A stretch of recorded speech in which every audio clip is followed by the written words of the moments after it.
നമസ്കാരം. റാഫ്റ്റോ ക്രിക്കറ്റിലേക്ക് എവർക്കും സ്വാഗതം. എന്താണ് അവസ്ഥ? ആദ്യ കളി ജയിച്ചു തുടങ്ങിയതാണ് മുംബൈ. പക്ഷേ പിന്നെ തുടരെ 3 മത്സരങ്ങളാണ് പരാജയപ്പെട്ടിരിക്കുന്നത്. ഒറ്റനോട്ടത്തിൽ ശക്തമായ ബാറ്റിംഗ് നിരയുണ്ട്, അതിശക്തമായ ബൗളിംഗ് നിരയുമുണ്ട്.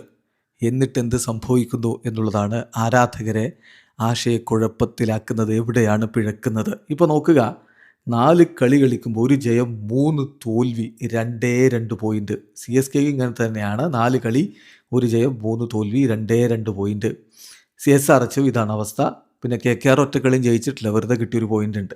സോ മുംബൈ 8ാം സ്ഥാനത്ത്, CSK 9ാം സ്ഥാനത്ത്, അങ്ങനെ നിൽക്കുകയാണ്. സോ മുംബൈ ഈ പറഞ്ഞ പോലെ ഇപ്പോൾ CSK ആണെങ്കിൽ ബൗളിംഗ് വീക്കാണ് എന്നുള്ളതൊക്കെ ആദ്യം തന്നെ അനലൈസ് ചെയ്യപ്പെട്ടതാണ്. SRHൻ്റെ കാര്യത്തിലും പാറ്റ് കമിൻസ് ജോയിൻ ചെയ്യാത്തതുകൊണ്ട് അങ്ങനെ തന്നെയാണ്. പക്ഷേ മുംബൈക്ക് പറയത്തക്ക പ്രശ്നങ്ങളൊന്നുമില്ല, ഇനി ആരും വന്ന് ജോയിൻ ചെയ്യാനുമില്ല. അതിശക്തമായ നിരയുണ്ട്, ലോകോത്തര ബാറ്റർമാരുണ്ട്. അതിപ്പം റിയാൻ റിക്കിൾട്ടനും പിന്നെ രോഹിത് ശർമ്മയും സൂര്യകുമാർ യാദവും തിലക് വർമ്മയും എവിടെ നോക്കിയാലും അഗ്രയാണ്. ഇനിയിപ്പോൾ ജോയിൻ ചെയ്യാനുള്ളത് വിൽ ജാക്സ് ആണ്. അദ്ദേഹം പരിക്കാണ്, എന്ന് വരും എന്നുള്ളത് കണ്ടറിയണം. അപ്പോൾ ഇതാണ് അവരുടെ അവസ്ഥ. ബൗളിങ്ങിലാണെങ്കിലും സൂപ്പർ പ്ലെയേഴ്സാണ്. ജസ്പ്രീത് ബുംറയും ട്രെൻറ്റ് ബോൾട്ടും ദീപക് ചാഹറും അങ്ങനെ മിച്ചൽ സാന്റ്നറും ഒക്കെ മികച്ച ടീമുണ്ട്. എന്നിട്ട് എവിടെ പിഴക്കുന്നു? കഴിഞ്ഞ കളി തോറ്റപ്പോൾ ഹാർദിക് പാണ്ഡ്യ പറഞ്ഞില്ലേ, ടീമിൻ്റെ പ്ലാന് തെറ്റിപ്പോയി, അതായത് എക്സിക്യൂട്ട് ചെയ്യുന്നിടത്ത് പിഴച്ചുപോയി എന്നാണ്. അപ്പോൾ ഈ കളി തോൽക്കുമ്പോഴും അദ്ദേഹം പറഞ്ഞത് അത് തന്നെയാണ് യാഥാർത്ഥ്യവും. മികച്ച നിരയുണ്ട്, അത് അപ്ലൈ ചെയ്ത് കളിക്കുന്നിടത്ത് പരാജയപ്പെടുന്നു. വേണ്ടവണ്ണം അവരുടെ മികവിലേക്ക് ബാറ്റർമാർ ഉയരുന്നില്ല, അതുപോലെ ബൗളർമാർ ഉയരുന്നില്ല. ഇപ്പോൾ ഇന്നലെ 240, അതൊരു മഹാ സ്കോറാണോ എന്ന് ചോദിച്ചാൽ ആ പിച്ചിൽ ഒരു 230 പോലും ചേസബിൾ ആണ് എന്നാണ് വിലയിരുത്തിയിരുന്നത് ക്രിക്കറ്റ് എക്സ്പേർട്സ്.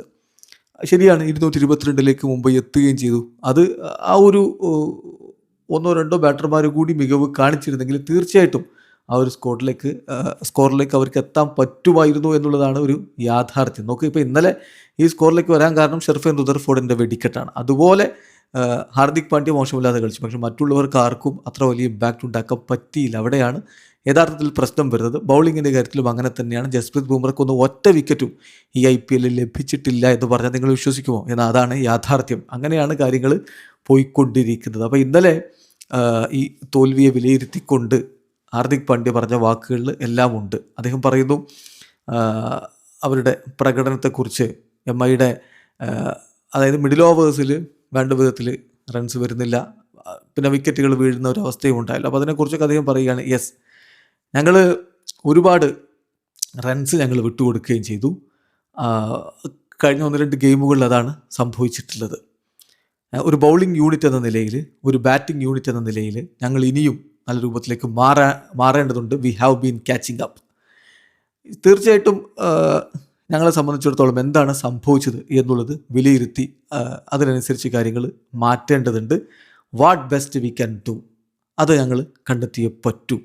അതുപോലെ തന്നെ എങ്ങനെ ഞങ്ങൾക്ക് വേണ്ട മൊമെൻറ്റം കണ്ടെത്താൻ പറ്റും, അത് മുന്നോട്ട് കൊണ്ടുപോകാൻ പറ്റും എന്നുള്ളതും ഇനി ഞങ്ങൾ അനലൈസ് ചെയ്ത് കണ്ടെത്തേണ്ടതുണ്ട്. A lot of things need A rethink എന്ന് അദ്ദേഹം കൃത്യമായിട്ട് പറഞ്ഞു. ഒരുപാട് കാര്യങ്ങളിൽ ഒരു റീതിങ്കിങ്ങിൻ്റെ ആവശ്യമുണ്ട് മുംബൈ ഇന്ത്യൻസിൽ നിന്ന് അവരുടെ ക്യാപ്റ്റൻ തന്നെ പറയുകയാണ്. പക്ഷെ അദ്ദേഹം പറയുന്നു, ഞങ്ങൾക്കുള്ള മറ്റ് ഓപ്ഷൻസ് കൂടി ഞങ്ങൾക്ക് നോക്കേണ്ടതുണ്ട് വിത്ത് ബാറ്റ് ആൻഡ് ദി ബോൾ. അപ്പോൾ ചില താരങ്ങൾ, ഇപ്പോൾ ക്വിൻ്റൺ ഡി കോക്കൊക്കെ ഒരു പക്ഷേ അവസരം ലഭിക്കാനുള്ള സാധ്യതയുണ്ട് എന്ന സൂചനകൾ ആ വാക്കുകളിലുണ്ട്. ആ ഓപ്ഷൻസ് കൂടി പരിഗണിക്കുന്നു എന്ന് അദ്ദേഹം പറയുന്നു. പിന്നെ ഇനിയും ഞങ്ങൾക്ക് ഏറ്റവും മികച്ച രൂപത്തിലും നല്ല രൂപത്തിൽ ബൗളിങ്ങും ബാറ്റിങ്ങും ചെയ്യേണ്ടതുണ്ട്. If you do that, irrespective of the toss, we should be fine എന്നാണ് അദ്ദേഹം പറഞ്ഞത്. ടോസ് ലഭിക്കാതിരിക്കുകയോ ചെയ്യട്ടെ, ടോസിനെ പഴിക്കാൻ അദ്ദേഹം ഇല്ല. പക്ഷേ സ്റ്റിൽ നല്ല രൂപത്തിൽ ബാറ്റ് ചെയ്യുകയും ബൗൾ ചെയ്യുകയുമാണ് ചെയ്യേണ്ടത്. അപ്പോൾ കാര്യങ്ങൾ ഓക്കെ ആവും എന്ന് അദ്ദേഹം പറയുന്നു. നമ്മൾ സംസാരിക്കുന്നതൊക്കെ എങ്ങനെ പവർ പ്ലേയിൽ ആ ഒരു മൊമെൻറ്റം നമുക്ക് കണ്ടെത്താൻ പറ്റും, അതുപോലെ അതെങ്ങനെ മുന്നോട്ട് കൊണ്ടുപോകാൻ പറ്റും. We are trying to catch up in batting and bowling. ഏതായാലും അടുത്ത മത്സരത്തിൽ എന്ത് ചെയ്യാൻ പറ്റുമെന്നുള്ളതാണ് ഞങ്ങൾ ഉറ്റുനോക്കുന്നത് എന്നുകൂടി ഹാർദിക് പാണ്ഡ്യ പറയുമ്പോൾ അതിലെല്ലാം ഉണ്ട്. അത് കൺഫ്യൂസ്ഡ് ആണ്.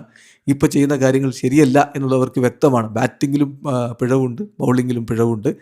അവരുടെ ഏറ്റവും ബെസ്റ്റ് പുറത്തേക്ക് എടുക്കാൻ പറ്റുന്നില്ല. ആ ബ്ലോക്കേജ് മാറ്റുകയാണ് വേണ്ടത്. വരും മത്സരങ്ങളിൽ അതിനുള്ള സാഹചര്യം ഉണ്ടാകുമെന്ന പ്രതീക്ഷയോടുകൂടി MIയുടെ ആരാധകരും കാത്തിരിക്കുന്നു. വീഡിയോ അവസാനിക്കുന്നു. ക്രിക്കറ്റ് ലോകത്തെ കൂടുതൽ വിശേഷങ്ങളുമായി റാഫ്റ്റോക്സിൽ എത്താം.